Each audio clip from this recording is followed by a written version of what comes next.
Hello, everyone. James Baker here, and I am so excited to talk to you about the BE12 benchmark surveys and the BE13 surveys and the quarterly surveys, and just to go over this a little bit. By any means, really an expert in these. I'm just learning about it now, but in quick summary, the Department of Commerce is the top agency that runs the BEA, which is I think the Bureau of Economic Analysis, and the BEA needs information about foreign owned US investment. It's commonly referencing like foreign owned companies that are operating in the US or that are investing in real estate in the US or just foreign owned companies doing a lot of stuff in the US. There's different thresholds for filing, but the big threshold is the ownership threshold. If it's a 10% or more foreign owned company, you would have to file this BE12 forms, series of forms. And I'll go over the different series. The one key is that you can get, if you open a new company, you can become exempt from these filings. The BE13 has an exemption form, and you can file this and become exempt from the filings. And basically, as long as you create a new company and invest less than $3 million in the company, and you file it within 45 days of creating the company, that's something that you can kind of get out of this. But this BE12 thing, the benchmark survey, is only required every 5 years. So the last was in 2017. Now we're doing it in 2022. And I'm recording this in May, but it's due by June 30th. So it's due by June 30th. You have to file it through their electronic system. So I'm going to go over, this is still an overview video where I'm going to talk about the different forms. I have another video where I explain how to do the exemption form. So if you just created an LLC and you don't want to deal with this, then you file this exemption form. I don't know how tight they are with the 45 days or if they'll assess penalties. I'm not going to deal with that. But if you haven't done that, then you have to deal with this benchmark survey if you're a foreign person and you own a U.S. company. There's other forms, quarterly surveys, annual surveys, but they're more like if you have a lot of assets. We go through them, but the BE12 is the big one that applies to I think most people. You can see the 605 is U.S. affiliates, a U.S. company whose assets exceed 60 million, which is a lot. Okay, great. So if you are contacted by the BEA, I believe you can go and file this BE13 claim for exemption form. Again, I have another video going over this, but who must report a business enterprise that was contacted but does not meet the requirements for filing these forms can file this no later than 45 days after being contacted by the BEA. The due date is, so that's that. There's some cool definitions on here. If you want to read more, I'm going to make myself smaller. I'm sorry, guys. If you want to read more about this, pause it, and you can read these definitions. They're really, really interesting. Well, they're not interesting. They're helpful. So an affiliate is a business enterprise located in one country or directly owned by an entity in another country. Confusing, this page. So which survey do I file? Let's look at the BE12 surveys. They're due on June 30th of 2023. Submit here with e-file. I'm going to go through that.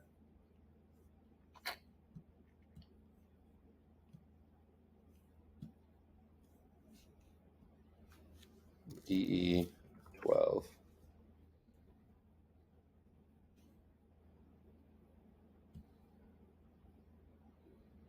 So I am required to file a BE12 report. Which report do I file? So basically, it's a threshold through the amount of investment you have. So the 12A is if you have if your investment, if the total assets is over 300 million. The 12B is if your assets are over 60 million. The 12C is for everyone else.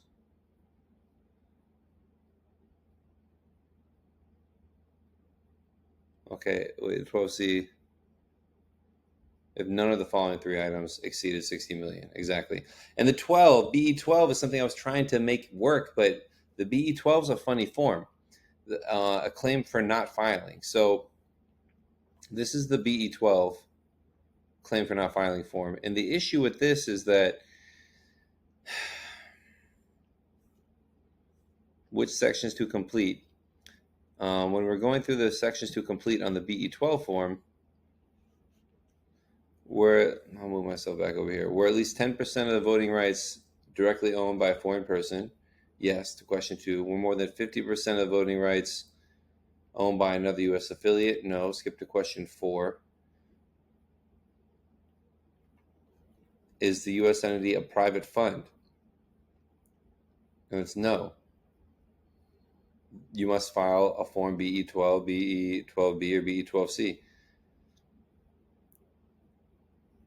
Select one of the exemption reasons based on below. Yeah. So this is really if it's a private fund. So in a private fund, we go back to here. They have it here. Refers to the same class of financial entities defined by the SEC as private funds on the form PF. Any issue would be an investment company as defined in Section 3 of the Investment Company Act of 1940. So if you're not a private, if you're just an operating business, you wouldn't be a private fund.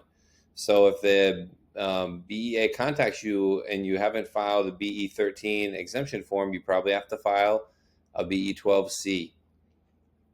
Again, there's like penalties for not reporting these, but there's also like it's really vague because a lot of my clients aren't really doing business in the U.S. I'm going to keep trying to reach out to them for contact. You know what? I'm going to do that right away because they have a way to contact them. One of these. Here it is. So I'm going to contact them and see if there's a different way we can get around it because these are the latest available periods, right? So we have the foreign direct investment, the US BE13, the 12 to 15, and the 605. I'm going to contact them and and share a video with my response. So make sure you like and subscribe if you're watching this to see if we can get more insights into the BE12 to 15 series. So I'm going to contact them via email and telephone. I'm going to do on this form, I'm going to go over the BE12C form so that we can get a good understanding about how it works. Not the claim for not filing. Where's my BE12C? Let's file online. Let's just file it online. Let's do it. I'll make myself smaller so that we can really complete this. I'm going to leave myself down here and let's create an account. I'm going to file it for myself. Username, James Baker CPA. Cool. Your name, James Baker, Jim.com. Jim. I'm going to do my office number. We'll go through that. My password. Let me pause this and I'll go back to it. Give me a second. So I put in my phone number and a password and I submitted. And now we're going to get the registration here. So I'm going to pause this and get the registration and pop it up on the screen and we'll come back to it in like 2 seconds. So I got a link and an email. I clicked, I entered my password, and I'm going to go to the login screen. And now I'm going to log in.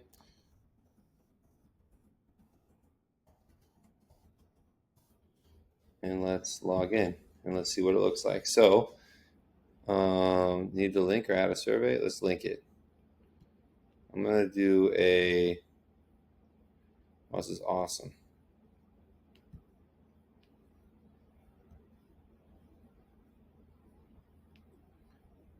So the BE15 survey, annual survey of direct foreign investment in the United States.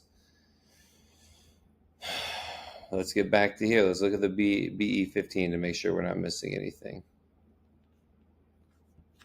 BE15.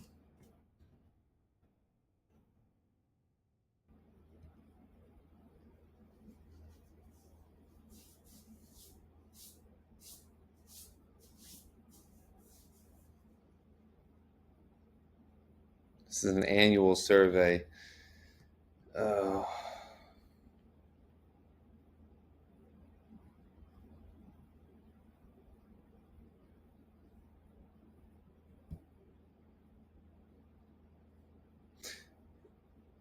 Okay, this is it. I usually file the BE15 annual survey. What's the difference between the BE12 and the BE15?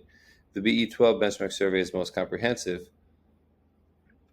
The survey is once every 5 years in place of the annual BE15 survey. The BE15 annual survey is in the 4 years in between. Small business not required annual surveys are required to participate in the benchmark years during which there are no size exemption thresholds. So that's exactly what I wanted to hear because it makes sense.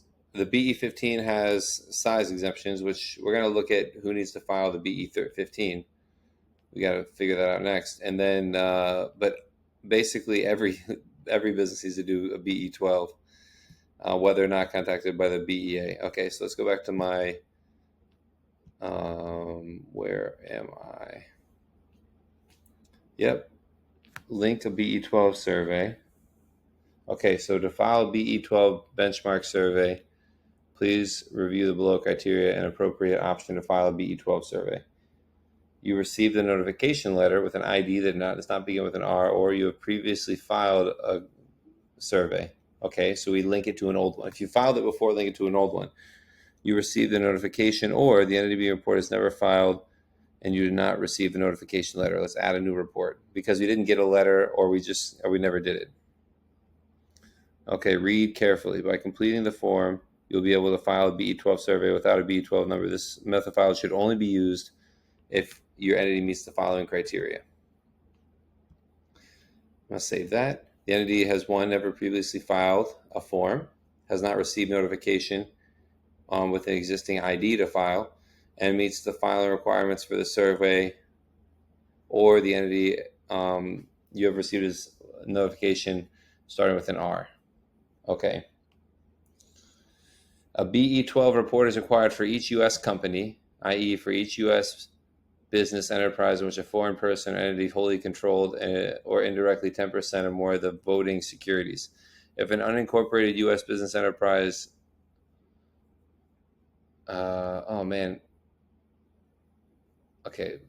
certain private funds may be exempt from filing.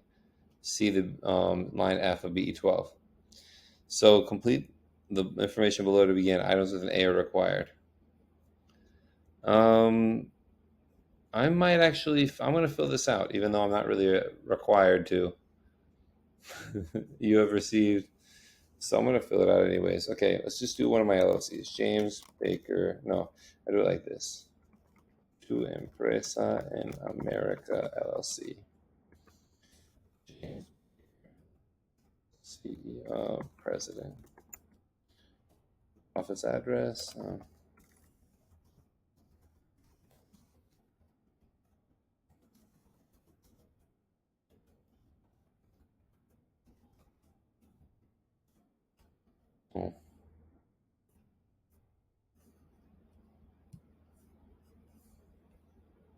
I'm going to pause this, fill this out, and submit it. So we're doing it. Really cool. Okay, survey. Back to survey selection. Okay, so let's go to BE 1215 annual benchmark annual survey.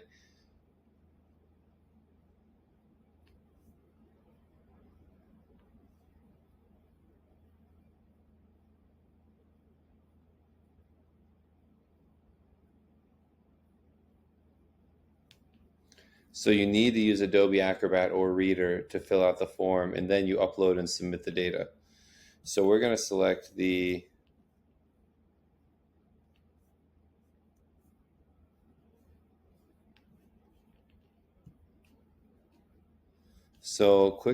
please answer the following question in terms of which BE form you should file. Was at least 10% of the voting rights indirectly owned by a foreign person? Calendar year 2022? No. No. I was not contacted. I'm not required to do it. If necessary, use the back button to change your answers. Okay, let's say yes, I was. Was more than 50% owned by another U.S. affiliate? No. That's if you have stacked U.S. entities. So if you have a U.S. entity that owns another U.S. entity, that would do that. Is it a private fund? Oh, cool. Let's look at this.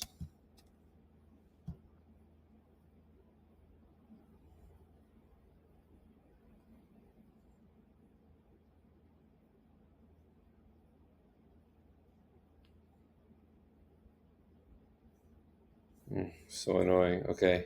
I don't want to read that. No, it's not a private fund. Did anything exceed 60 million? No. You're required to file the BE12C form. Okay, well, I'm not. I might change the name of the company and file for one of my clients. The name of the items exceeds 60 million? No. So we're going to file using this form. So I'm doing this for I'm going to do this for one of my clients. So now we have to download the form and do it in PDF. I don't like that, but let's set this up. So I'm going to shift over here. I think you can see the form, but we're going to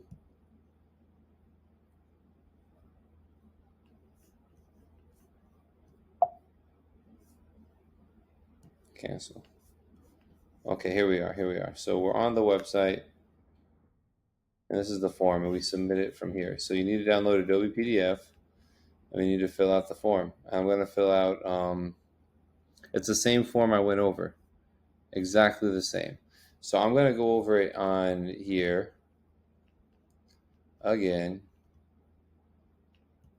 Well, actually, I'll just go down here, and I'll zoom in a little bit.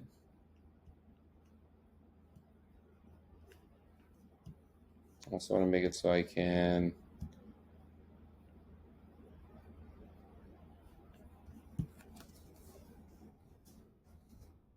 so teach you how to write it. Is more than 50% owned by another U.S. affiliate? No. Enter the EIN. I got to enter that. At which state was it located? This is going to be a Wyoming.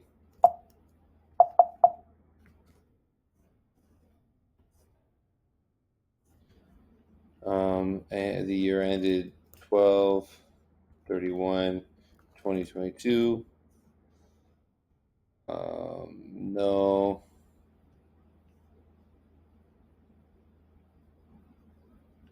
No.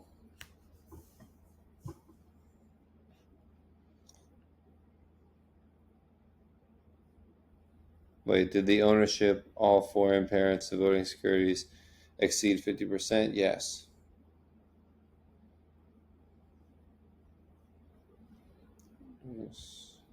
There's one entity in this report. Number of U.S. affiliates not fully consolidated is going to be so. Number of U.S. affiliates was the U.S. affiliate has an ownership interest that are not fully consolidated in this report is going to be 0 because we have them all in this report.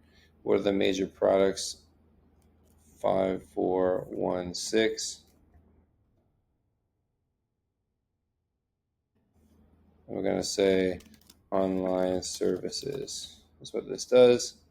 Industry, here we go. The industry is going to be 5416, management, scientific, technical consulting.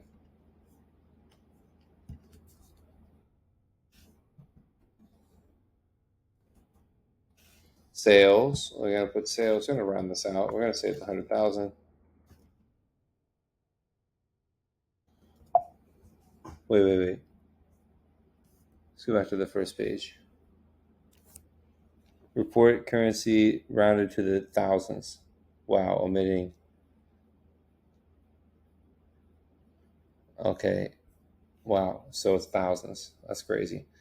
So we're going to go down to this. What's 100 million? So let's get that away and let's just put 100,000. Net income. I'm gonna put 50,000, and then net income we're gonna put 15,000. Number of employees for this company is 0. They do marketing. Total assets 10,000. No liabilities. Payable owed 0. Receivables owed by affiliates in the reportable group. That's crazy. Okay, so then we have, do any one of the following 3 items assets exceed 20 million? No. Complete only 18 and 19. Do not do part 2 or 3 of this form. Cool. Where the parents incorporated. The parents are from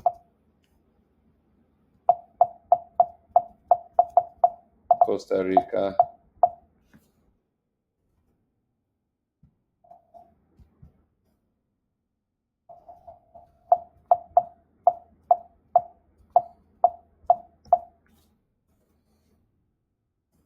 Skip 2. Skip 2. Skip 2. Skip 3. And that's really it looks like. So it's not that bad. If you have less than 20 million in sales and assets, it's really not too much to fill out. I'm going to fill out some more private information and then submit the form. This is again a colleague of mine. Let me pause this. I hope I'm recording this video. It says entire screen, so I hope it's actually doing it. I don't think it is. So guys, I don't know if you've been able to see this form or not, but it's really, really basic, and I've gone through a lot of the explanation of it. I should have done it in the PDF on the website, but I'm going to do that again, maybe if a separate video if I have to. But I finished all the data, and I'm just going to submit it. Allow.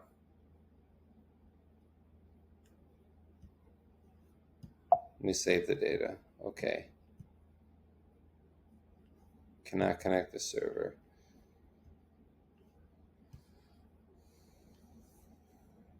Let me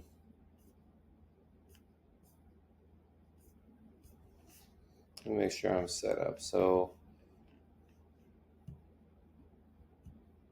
I don't have to do part 3 because the assets are less than 20 million. So I'm going to finish this up and figure out how to submit this. Because I completed it all. Submit data.